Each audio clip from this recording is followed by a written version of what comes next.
Sony PlayStation 3, the modern cult classic. It's one of those things when you hear someone mentioning the PS3 and they have a strong opinion about it in either direction. Polarizing, I would say. Undoubtedly, it was a troubling system for Sony, annoying to developers, underwhelming for the gamers, and flat out disappointing in its first few years on the market. But against all the odds, it defeated its main rival, Xbox 360, by an inch. Today, we will explore why the PS3, a console that's been around for over a decade, has recently become a modern cult classic. From its groundbreaking games, Metal Gear Solid 4, Uncharted series and MotorStorm games, to its robust multimedia features, join me as we rediscover the magic of the PS3.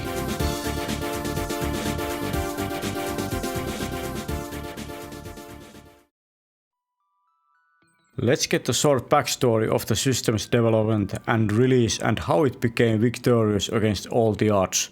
The PS3's development started already in 2001. Ken Kutaragi let the world know they partnered with IBM and Toshiba to develop the technology to power Sony's upcoming video game console. What was cooking was said to be groundbreaking technology, the Cell. The new PowerPC-based processor with parallel processing in mind would have supercomputer characteristics. The central core and SPEs run at 3.2 GHz and the NVIDIA RSX GPU is at 550 MHz, outputting full HD images 2K by 1K. See, in Sony slides, 1080p as 2K. I'm mentioning this only because there is a lot of confusion on the internet about what resolution 2K actually is. Yes, it's 1920 by 1080 pixels, not 2560 by 1440. 2K by 1K, 2 million pixels.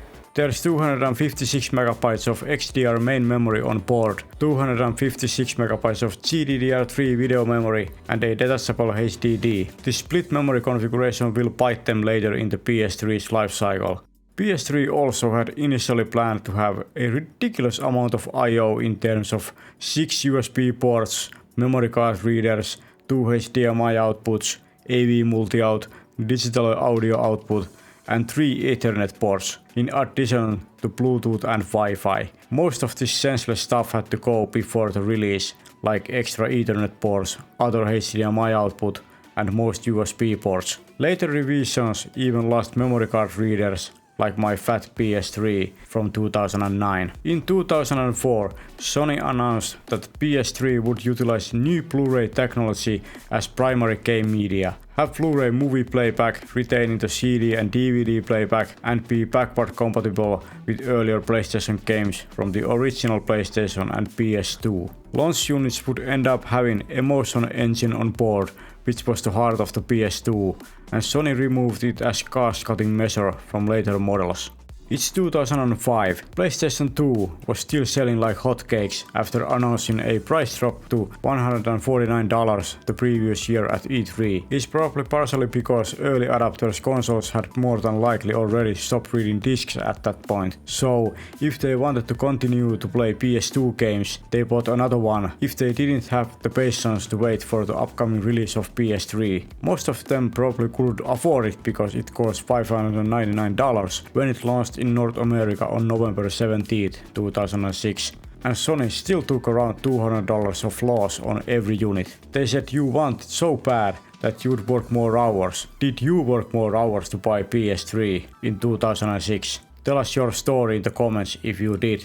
It would be interesting to hear. Even though PS3 was already on the horizon, 2005 saw many notable releases on already aging PS2, like God of War, Gran Turismo 4, Time Splitter's Future Perfect, Splinter Cell Chaos Theory, and the PS2 version of the last year's GameCube smash hit Resident Evil 4. During the E3 presentations in 2005 and 2006, Sony made many bold claims about the capabilities of the PS3. They showed impressive CGI trailers that looked impossibly good for the time to be real-time graphics, because they were, and people felt shafted for a good reason. But one demo looked light years better when the game came out compared to prototype shown in E3 2006. That was the Gran Turismo HD using only upscaled assets from GT4 on PS2. The final release of Gran Turismo 5 was visually on an entirely different level, at least the content that was tailor-made for the PS3.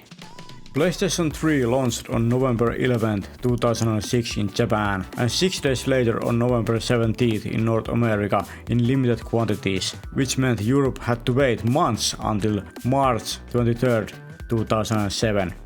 The reception was lukewarm due to the high price tag and lack of compelling launch titles, including MotorStorm, Resistance Fall of Man and Ridge Racer 7. Despite that, due to the limited stock, it sold out immediately everywhere, and many people who wanted one couldn't find one, meaning Sony hadn't lost everybody coming from PS2 to Microsoft's hotter than hot Xbox 360 platform that had gotten over 1 year's head start on PS3 and had arguably better online infrastructure, even though put behind the monthly paywall. PS3's install base kept growing slowly but steadily, and PS3 saw releases of cost-reduced versions of the hardware, first getting rid of that hardware-based PS2 backward compatibility by removing Emotion Engine from the system, and after that they got rid entirely of PS2 software compatibility. All PS3 models play PS1 games.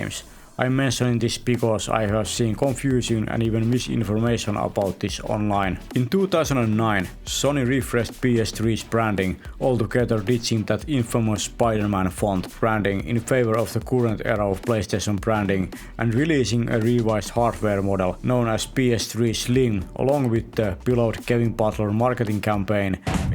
Come on, who wants to pretend their hand is a gun? What is this, 3rd grade?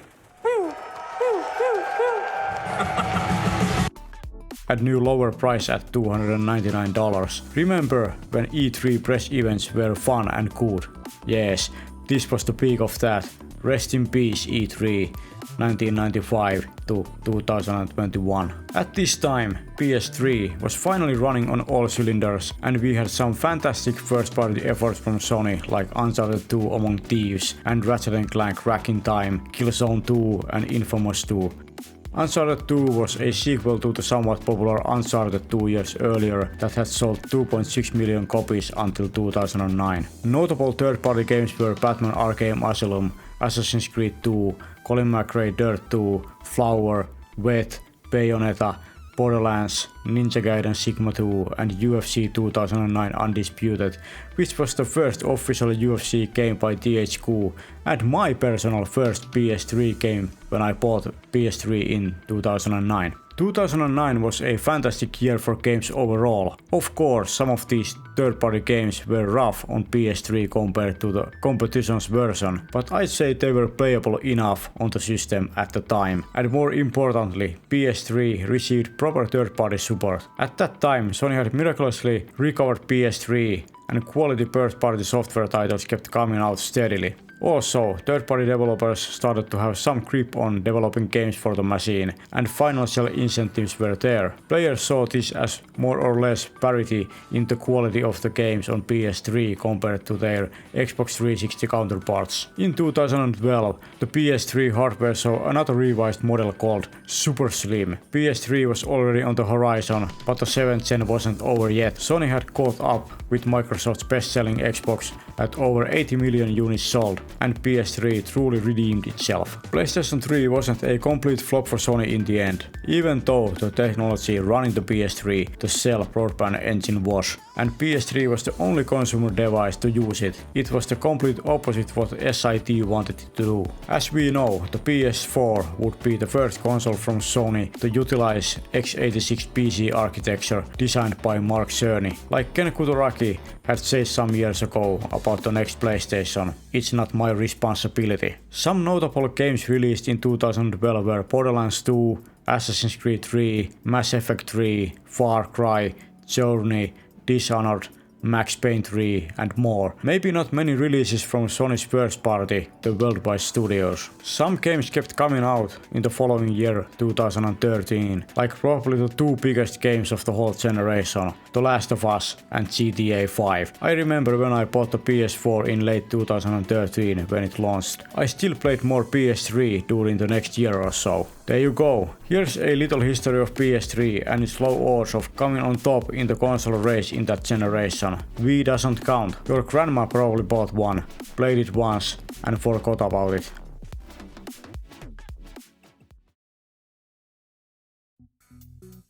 I said at the beginning of the video that PS3 is the modern cult classic. It has enjoyed a cult classic status in the past 5 years or so. PS3 joins the cult status consoles with video game consoles like Saturn, Dreamcast, and even Wii U before it. Even though the PS3 wasn't a commercial failure like the systems above, it wasn't considered the mainstream choice of that generation. It played catch up with the Xbox 360 for the whole generation. Of course, there were loyal PlayStation fans who went with Sony's PS3 platform from the beginning of the generation. Around 2009, when the system became affordable, some bought PS3 to play exclusive games. Some finally entered the then current generation of gaming for the first time. Nostalgia also plays a considerable role, and people who are now in their early 20s were kids when the 7th generation kicked off. PS3 was those people's first video game experience, and they are probably starting to be nostalgic about it. I was in my early 20s when PS3 launched, and I feel nostalgic about it. Then there's this weird thing.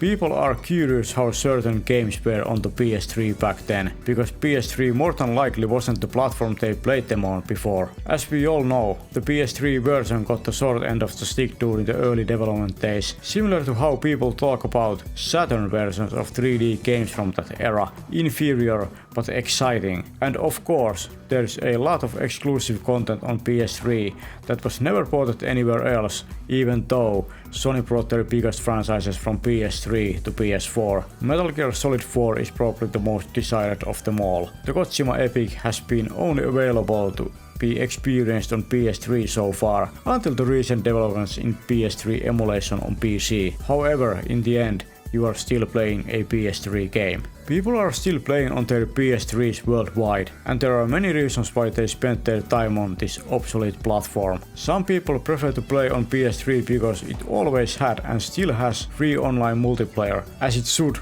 be available for anyone paying for the internet service. To these people, it's worth it to play on obsolete platforms where they don't have to worry about paying another monthly fee to get access. Also, in countries like Brazil, the PS3 is finally starting to be affordable for many people, where traditionally these things weren't reachable by most people in their heyday. See how long the Sega Master System was a thing, and the Mega Drive/Genesis still is in Brazil. No wonder systems like PS3 are gaining popularity in these territories.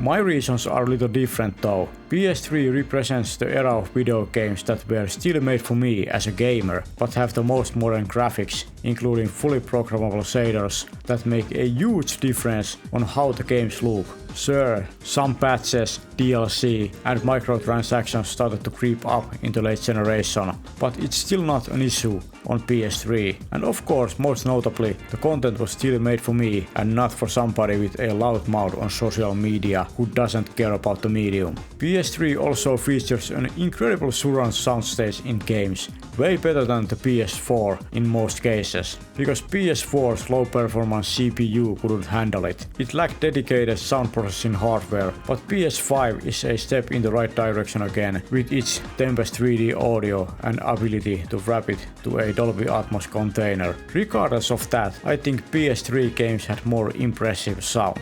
I don't like when we go backward in technology. Audio is one of those things that is very underappreciated in gaming. Still, it adds a lot to the experience, and as I am also a huge cinema fan and someone who plays games mainly in a home theater environment, the sound is critical to me. It takes me back to better times when I got excited about video games and new releases, watching trade shows like E3, and when those stage shows were more than just a playlist for the new game trailers. Yes, I love the goofy presentations and even the financial spreadsheets. Of course, the E3 is completely dead by now, and it might be for the better when considering how the show was in recent years. Another thing I like about the PS3 is that it still has indicator LEDs, not only for the power to know the system is on in case you somehow can't hear it.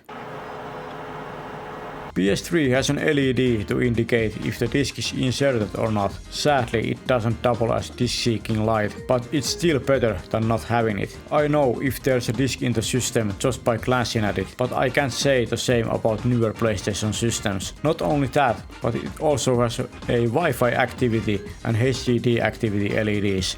I also like the actual physical master power switch on the back. Of course, PS3 had many other multimedia features ranging from movie playback to image slideshows, music playlists and those awesome themes. At least we still had them on PS4, but on PS3 I think especially the dynamic ones personalized your console nicely. Even streaming capabilities from PC with PS3 media server installed utilizing DLNA. Sure, the PS4 had this too, but it was very bare bones and the interface was terrible compared to PS3. You can even hook up a printer to it and print stuff. Do game consoles need all this stuff?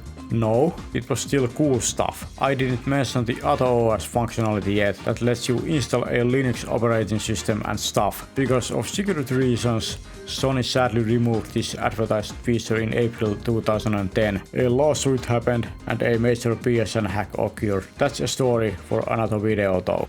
It looks like you are enjoying the video. I'd appreciate it if you gave it a like and subscribe to my channel. Thanks. I want to mention some of my favorite PS3 games that aren't playable anywhere else or weren't until recently when some of these received remasters on modern platforms. I still prefer the PS3 originals mainly because I don't trust industry's ability to re-release some content without censorship and changes to fit today's political climate. It's the same reason I prefer to watch something on an old DVD over streaming platforms, even though the picture might not be as good. You probably guessed it. But my favorite PS3 game is Hideo Kojima's most excellent game, Metal Gear Solid 4: Guns of the Patriots. It combines perfectly with the story, visuals, sound design and Kojima's weirdness. Even the gameplay is good. My only criticism is that there's too little of it in the game. The MotorStorm series is fantastic and my personal favorite is the Pacific Storm because I like the tropical environments. But I must admit that the final game, MotorStorm Apocalypse, plays the best and is technically the most impressive. Actually, it's one of the most impressive PS3 games ever.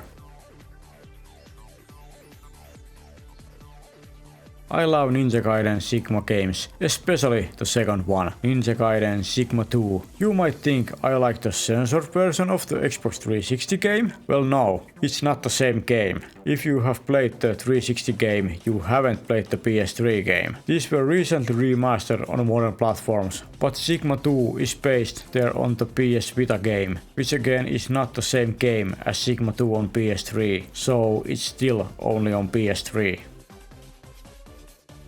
Ridge Racer 7 was a PS3 launch title that runs how Sony advertised PS3, Full HD 1080p at 60 frames per second. It's a fantastic game, it looks excellent, the pumping soundtrack sounds incredible and it's blast to drift around corners. The game is challenging, but you want to return for more and try again because it's fun. Some other games worth mentioning are hack and slash game Lollipop Chainsaw, which is apparently getting a re-release on modern platforms. But this is one of those games I don't trust their ability to release it unaltered in this day and age. Uncharted series, of course, especially Uncharted 2. These games are fun and entertaining from when Naughty Dog was a good studio. Uncharted 2 really shows what the PS3 can do in capable hands. These PS3 games are, of course, nowadays available on PS4 as well. I'm also a big fan of Gran Turismo games, and even with all the flaws, I think the PS3 games are very good. I prefer the GT5 over the GT6 though. Just my opinion, man. And many others like Wet, Tom Clancy's Hawks, SSX, Dante's Inferno, Mortal Kombat 9 and Tekken Tag Tournament 2 to mention a few. In the end, PS3 and the 7th generation of consoles are starting to be classified as retro gaming, so it's no wonder PS3 has deserved its cult status among previous consoles that were considered failures in their heyday. Is Xbox One going to join this group one day? I don't think so, because it doesn't have compelling software available to experience only on that system specifically. But who knows, right? Currently, PS3 is becoming one of my favorite systems of all time as I discover more stuff and games on it. I think the best way to experience the PS3 at the moment is still the original hardware, because it's readily available and affordable. The same with the software titles for it for the most part. But if you don't fancy buying old hardware, the emulation is a decent option nowadays if you have a beefy PC to run it fast enough. I think emulation is the best option for some people when it comes to playing old video games. I'll tell you why in this video I made about it. Click to watch it. That's all I have this time, and thank you for watching this video. Bye for now.